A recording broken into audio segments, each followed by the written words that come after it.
So, dito nga po mga kalingap, Carla nabash dahil sa hindi pagrampa at Kalingap Edo nalungkot dahil sa nangyari. Biglang nagka-emergency. So, ano nga ba ito? Yan po yung ating pag-uusapan po mamaya mga kalingap. Pero bago po natin ipagpatuloy ang video ito sa mga bago pa lang po sa ating munting channel, huwag po natin kalimutang suportahan ang ama ng Kalingap, Kuya Val Santos Matubang at Kalingap Rob.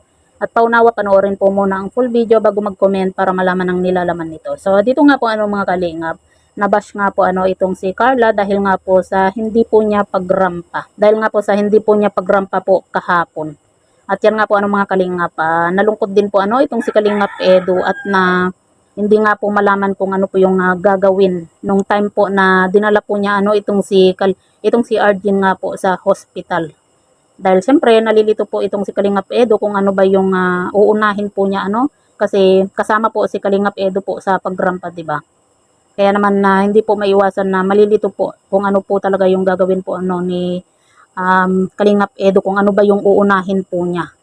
Pero yun nga po mga kalingap, kung siguro inuna po ni Kalingap Edu itong pagbantay po dito kay Arjun, malamang sa malamang si Kalingap Edu po yung mababash nga po kapag nagkataon na naman. Kasi syempre iisipin na naman po ng iba, bakit mas inuna si Arjun kaysa kay Beyonce, di ba?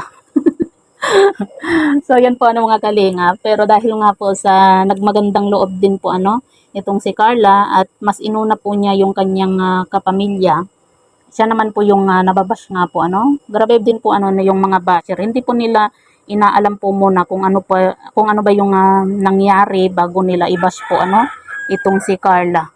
Kasi syempre 'di ba, para kay Carla mas inuna po niya yung kanyang pamilya kaysa naman po yung kanyang sarili.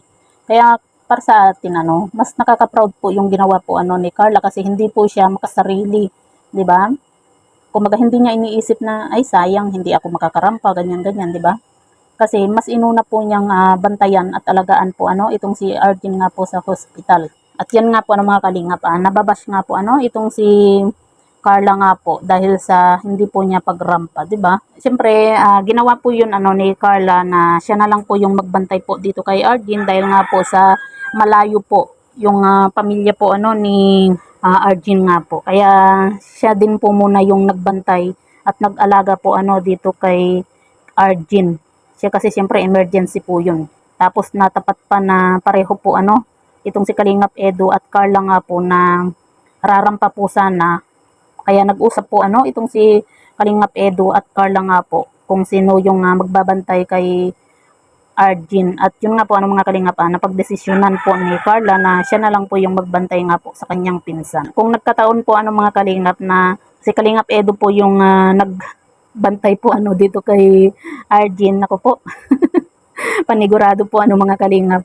Talagang marami na naman po yung maglabasang basher po ni Kalingap Edu kapag nagkataon na siya na naman po yung nagbantay dito kay Arjun. At yan nga po mga kalingap, mas nakaka-proud po yung ginawa po ni Carla kasi mas inuna po niya yung pamilya kaysa sa sarili po niya. Kasi yung pagrarampa naman po mga kalingap, nandyan lang po yan.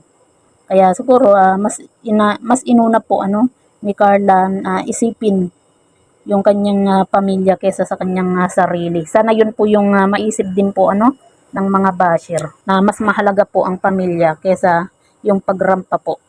Oo, nandoon na po tayo na mahalaga din po yung pagrampa po ni Carla nga po kasi kumbaga pagkakataon na po yun na makapagrampa po siya. Pero yun nga, siyempre kapag tayo yung nasa sitwasyon po ni Carla, siyempre mas uunahin din po natin yung pamilya po natin.